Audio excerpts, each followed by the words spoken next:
महिला आरक्षणाचा विषय चांगलाच पेटला असून भाजपनं काँग्रेसवर टीकास्त्र सोडत खासदार प्रणिती शिंदे यांच्यावर घणाघाती हल्लाबोल केला। केंद्र सरकारकडून सादर करण्यात आलेल्या महिला आरक्षण विधेयकावरून राजकीय वातावरण चांगलंच तापलं असून या मुद्द्यावरून सत्ताधारी भारतीय जनता पक्ष आणि विरोधक आमने-सामने आले आहेत। संसदेत या विधेयकाला भारतीय राष्ट्रीय काँग्रेससह इतर विरोधी पक्षांनी विरोध केल्याचा आरोप करत भाजपनं देशभर आंदोलनाची हाक दिली आहे। त्याच पार्श्वभूमीवर सोलापुरातही बुधवारी भाजपच्या वतीनं तीव्र आंदोलन करण्यात आलं। शहरातील हुतात्मा चौक इथं आयोजित या आंदोलनात भाजपचे पदाधिकारी, महिला आघाडीच्या कार्यकर्त्या तसंच मोठ्या संख्येने कार्यकर्ते सहभागी झाले होते। आंदोलनादरम्यान कार्यकर्त्यांनी हातात फलक घेऊन जोरदार घोषणाबाजी केली आणि महिला आरक्षण विधेयकाला विरोध करणाऱ्या काँग्रेसचा निषेध केला।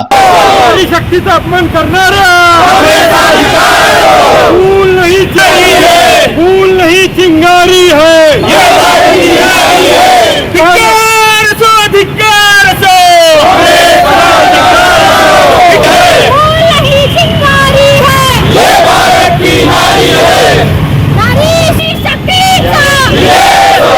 यावेळी बोलताना भाजपच्या पदाधिकाऱ्यांनी काँग्रेसवर तीव्र टीका केली। महिलांच्या सक्षमीकरणाचा दावा करणाऱ्या काँग्रेसचा खरा चेहरा आता जनतेसमोर आला आहे। महिला आरक्षणासारख्या महत्त्वाच्या विधेयकाला विरोध करून त्यांनी महिलांच्या हक्कांवर गदा आणली आहे असा आरोप करण्यात आला। तसंच सोलापूरच्या महिला खासदारांनीही या विधेयकाला विरोध केल्याचा मुद्दा उपस्थित करत संताप व्यक्त करण्यात आला। नरेंद्र मोदी साहेबांनी महिलांच्या सक्षमीकरणासाठी म्हणून एक महिला आरक्षणाचं 31% आरक्षणाचं एक विधेयक आपल्या लोकसभेमध्ये आणलं होतं। आपण नेहमी बघत असतो काँग्रेस महिला सक्षमीकरणाच्या खूप मोठ्या गप्पा मारत असते, पण या आरक्षणाच्या निमित्ताने काँग्रेसचा हा जो महिला विरोधी चेहरा आहे तो इथं उघड पडलेला आहे।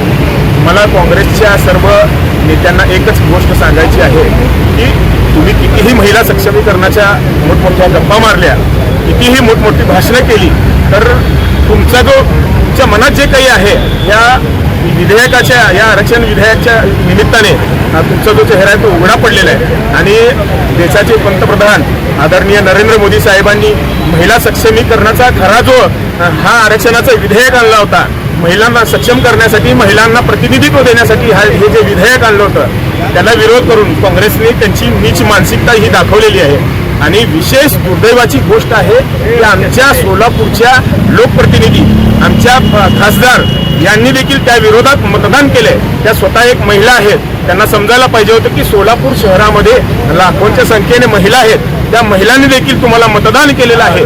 त्यांचा कुठंतरी विश्वासघात करण्याचं काम या काँग्रेस पक्षाने आणि या प्रणिती शिंदेनी केलेलं असं मला वाटतं।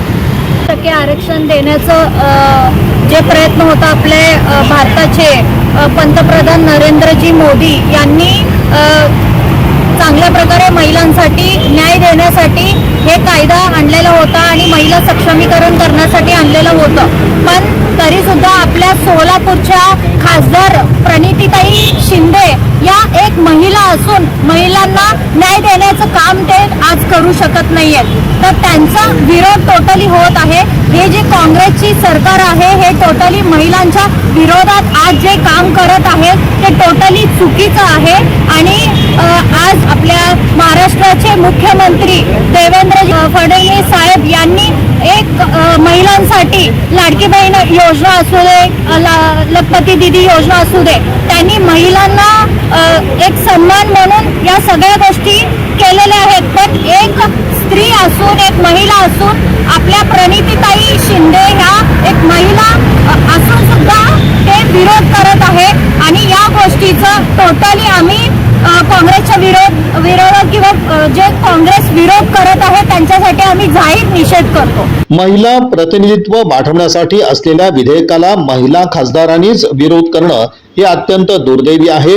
यामुळे जनतेमध्ये त्यांच्या विरोधात रोष निर्माण झाला आहे असंही आंदोलनकर्त्यांनी नमूद केलं। आंदोलनादरम्यान काँग्रेस विरोधात जोरदार घोषणाबाजी करण्यात आली। महिला विरोधी काँग्रेसचा निषेध असो अशा घोषणा देत कार्यकर्त्यांनी परिसर दणाणून सोडला। या आंदोलनात भाजपचे स्थानिक पदाधिकारी, महिला आघाडीच्या प्रतिनिधींसह कार्यकर्ते उपस्थित होते। दरम्यान महिला आरक्षण विधेयकाच्या मुद्द्यावरून राज्यासह देशभरात राजकीय संघर्ष अधिक तीव्र होण्याची शक्यता व्यक्त केली जात आहे। विरोधक आणि सत्ताधारी यांच्यातील आरोप प्रत्यारोपांमुळे हा विषय आगामी काळातही चर्चेचा केंद्रबिंदू राहणार आहे। या बातमीपत्राचे प्रमुख प्रायोजक प्लॅटिनम मॉल इंद्रधनु सोलापूर. सोलापुरातील सर्वात प्रतिष्ठित इंद्रधनु सोसायटीचा नवीन भव्य कमर्शियल प्रोजेक्ट आता रेल्वे स्टेशनच्या अगदी शेजारी शहराच्या मध्यवर्ती ठिकाणी.